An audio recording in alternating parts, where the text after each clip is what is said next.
Day 9, here we go. We've just left Ventosa, heading to Santo Domingo. It's 32 kilometers, quite a long day. We're wearing the same clothes we wore yesterday, same as the day before, and the day before, and the day before, and the day before. We just wear the same shorts and t-shirt every day, and they get a wash every couple of days.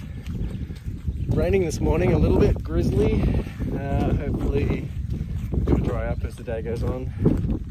No breakfast available in Ventosa. Well, it was, but it was a bit expensive. So we're heading to the first town. It's like an hour and a half, 2 hours. We'll get our coffee there, hopefully, as long as we make it there. A little bit of a rainy day. I had my umbrella up there for a while. We're only an hour in. Another hour or so to go to Najera for breakfast. Robin stopped back there to take some photos. Lots of grapevines. Lots and lots of grapevines in this area. Nice.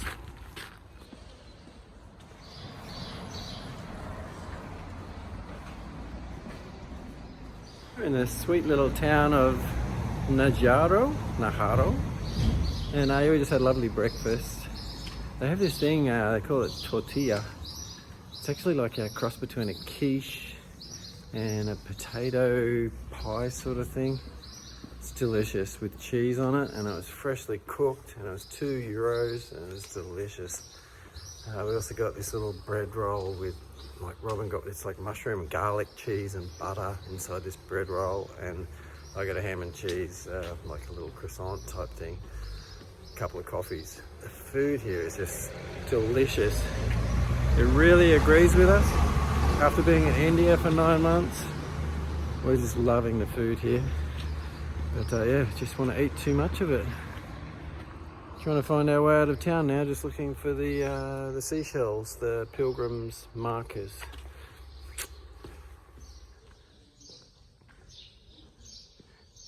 A couple of other pilgrims in front of us there. These are some Koreans we met last night. They're lovely.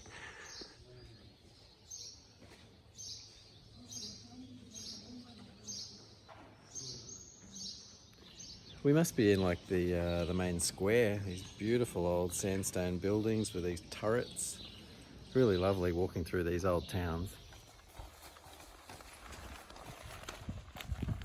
These grapevines are all pretty cool, but this plant over here is actually from the one next to it. This lateral one here, it's a large vine, and this one here would have died off or something, so they pull one of the lateral branches off, stick it under the ground like several years ago. And here it goes again. So it's a way of filling in the spaces in the grapes. Robin just taught me that. She's worked in vineyards lots over the years. She's done heaps of pruning and yeah.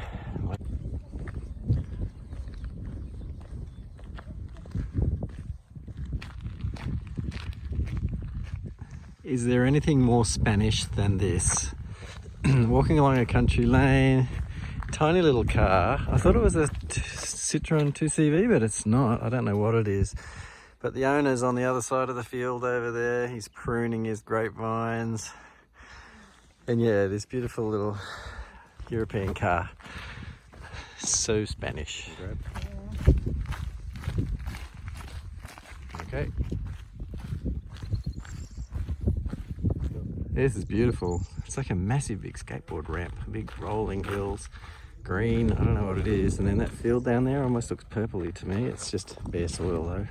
So we've been in these open pastures for the last 4 or 5 k's, big long dirt roads you can see stretching, and now we come to, looks like the top of the last rise, and we start to see the town of Santo Domingo, which was where we're staying tonight. We have punched out about 28, 29 k's. There's like 2 or 3 to go to get to Santo Domingo. Don't feel too bad. It's like 1:30 in the afternoon, 2 o'clock maybe. So yeah, we've done well. We're just coming into town, sort of through the industrial area, which is a little bit boring. But we were just looking at the details. We've booked an albergue, 217 beds this one's got.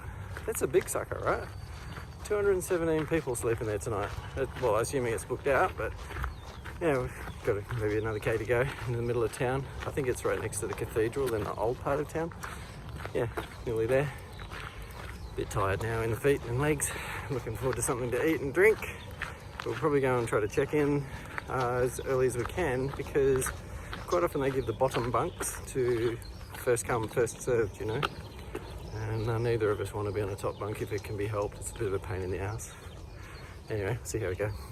Just came to a little cafe, and this thing, I don't know, I think it's seafood inside a pimento, like inside a little capsicum. And that's some sort of bread and cheese, and this is chocolate and lattes, of course. But that one in the middle, that's going to be interesting. It's like a stuffed capsicum, but when I just licked my fork, it was like maybe Mornay, seafood Mornay inside. It ended up being seafood Mornay inside like a capsicum. And the Mornay sauce is just like my mum used to make when we had seafood crepes when I was younger. Really nice, delicious. The communal kitchens are funny in these albergues.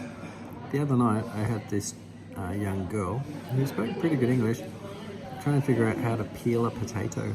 There was no peeler in the drawer. She was freaking out. How are we going to eat our potatoes without peeling them? And then tonight I had a Korean guy who was blown away that we eat rice in New Zealand. I was doing absorption, like 1 cup of rice, 1.5 of water, and he was blown away. You eat rice in New Zealand? Really? Yeah, crazy. How could you resist this? Look at this pilgrim's meal we've knocked up for ourselves. A bit of rice that the Korean guy was blown away. We knew how to cook rice.